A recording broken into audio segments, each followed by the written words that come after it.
کہ جو آج کل کا جو پولیٹیکل سینیریو ہے اس کا ٹیمپریچر کتنا دن بدن بڑھتا چلا جا رہا ہے. کل سابق وزیر اعظم اور پاکستان تحریک انصاف کے چیئرمین عمران خان صاحب کی صحافیوں سے ملاقات ہوئی ہے جس میں ان کا کہنا تھا کہ جی فوری شفاف انتخاباتی بحران سے نجات کا واحد ذریعہ ہے، اور ساتھ میں انہوں نے کہا ہے کہ حقیقی آزادی تحریک کو منطقی انجام تک پہنچانے کے لیے بھرپور تیاری کریں. اچھا ہاں، تو مزید انہوں نے کیا کہا ذرا سنواتے تھے؟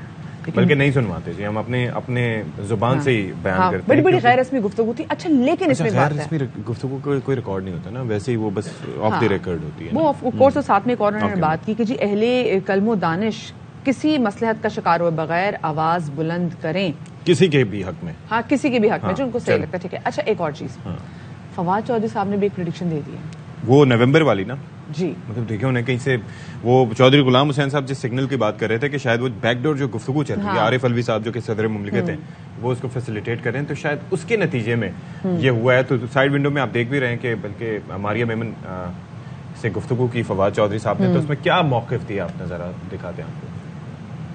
ریفرینڈم تھا وہ بیانیوں کے اوپر، فوری الیکشن جو ہے وہ ملک میں ہونے چاہیے یا نہیں ہونے چاہیے. 3 مہینوں کے اندر یہ دوسرا بڑا مارکا تھا. دونوں میں کلین سویپ کیا ہے تحریک انصاف نے. لوگوں کا کوئی انٹرسٹ نہیں ہے ان حکومتوں میں، چاہے پنجاب کی حکومت ہو چاہے وفاق کی حکومت ہو. موجودہ نظام پاکستان کو استحکام نہیں دے سکتا، اور اس کے لیے اہم یہ ہے کہ ملک قومی انتخابات کی طرف بڑھے. اگر حکومت ضد میں پڑ جاتی ہے کہ نہیں ہم نے کسی صورت نہیں کرانے ہیں، پھر اوبیسلی ہمارے پاس اس کے علاوہ کوئی چارہ نہیں ہوگا کہ ہم ایک بہت بڑے لانگ مارچ کا اہتمام کریں.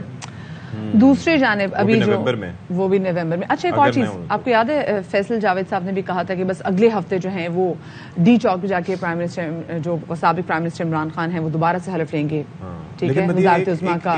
ابھی بھی انہوں نے پھر ایک اور کہا کہ جی کچھ ہفتوں میں جو ہے وہ حلف لینے جا رہے ہیں. پھر ان کی بھی اسٹیٹمنٹ آ گئی. شیخ رشید صاحب نے 16 اکتوبر کا ٹائم دیا تھا. خیر آج شیخ رشید صاحب ہمارے ساتھ موجود ہوں گے. ستمبر والا معاملہ بھی. ہاں، تو آج ہمارے ساتھ موجود بھی ہوں گے، ان سے پوچھ لیں گے.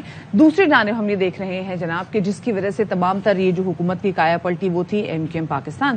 اچھا اب ایم کیو ایم پاکستان کے جو ووٹرز ہیں جو پچھلے دنوں ہم نے دیکھا بائی الیکشنز ہوئے ہیں، ایم کیو ایم پاکستان کے ووٹرز نہیں باہر نکلے، جس کی وجہ سے اور جس طریقے سے ان کو شکست ہوئی اس سے پتہ چل رہا ہے کہ ان کے ووٹرز ان سے کس قدر نالا نظر آ رہے ہیں. خود اس وقت ایم کیو ایم پاکستان کو بھی اس بات کی ریئلائزیشن ہے کہ بھائی ہمارا ووٹر تو گھر سے نہیں نکل رہا.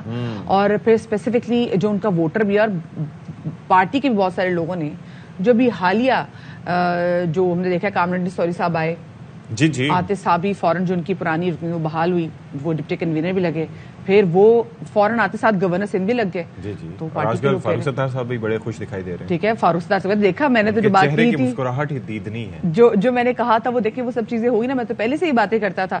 تو لیکن اس سارے صورتحال پر ایم کیو ایم کو لگتا ہے ریئلائزیشن ہو گئی ہے، اور ایم کیو ایم جو ہے پریشان بھی ہے. اور خواجہ اظہار صاحب نے تو کل کہہ دیا ہے کہ دیکھیں بھی ہمارے تو جو پہلے بھی پاکستان تحریک انصاف نے ہمارے وعدے پورے نہیں کیے تھے اور حکومت بھی نہیں کری، آگے نظر نہیں آ رہا فیوچر.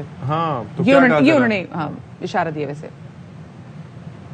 صورتحال جس طرح کی اس وقت ہے، بے اتنائی ہے، جو روح گردانی ہے معاہدے کے ساتھ، تو میرا خیال ہے ہماری رابطہ کمیٹی کے میجورٹی حکومت کو خیر آباد کہنے کے اوپر متفق ہوں گے، تو بظاہر ایم کیو ایم پھر حکومت سے علیحدہ ہی ہو جائے گی. کامران ٹیسوری صاحب آپ کے گورنر ہیں، ہمارے نامینیشنز میں شامل تھا ان کا نام. سرپرائز ہوا جب وہ گورنر بن گئے؟ بالکل سرپرائز ہوا. 5 نامینیشن پہلے تھیں، 2 اور تھیں، لیکن ان کی بہت جلدی نامینیشن ایکسپٹ ہوئی. اچھا وہی بات نا، 5 نامینیشن تھی اور صدر مملکت ہے کہ وہ میرے تک وہ 5 نہیں، وہ گم گئی راستے میں. وہ راستے میں وزیر اعظم کے پاس سے فلٹر ہوتی ہوئی گئی ہوں گی نا. دیکھیں وزیر اعظم صاحب کا کام ہوتا ہے گورنر کو رکھنا اور اس کے لیے ایڈوائز بھیجنا صدر صاحب کو. یہ ایک بیسک پروسیجر ہے، تو اس کے اندر سے نام مائنس کر کے انہوں نے بھیجا ہوگا. اب یہ تو ہو نہیں سکتا کہ سارے نام صدر صاحب کو بھیج دیں کہ آپ اپنی مرضی سے تعیناتی کر لیں. اچھا کل میں ایک بات یہ بھی دیکھ رہی تھی، اور وہ بھی صدر جبکہ آپ کی اپنی ویسے تو وفاق کی علامت ہے لیکن ہے تو آپ کی جماعت کے نہیں. اچھا کل ایک اور چیز میں نوٹ کر رہی تھی، کل ایم کیو ایم کا وفد جا کے ملا ہے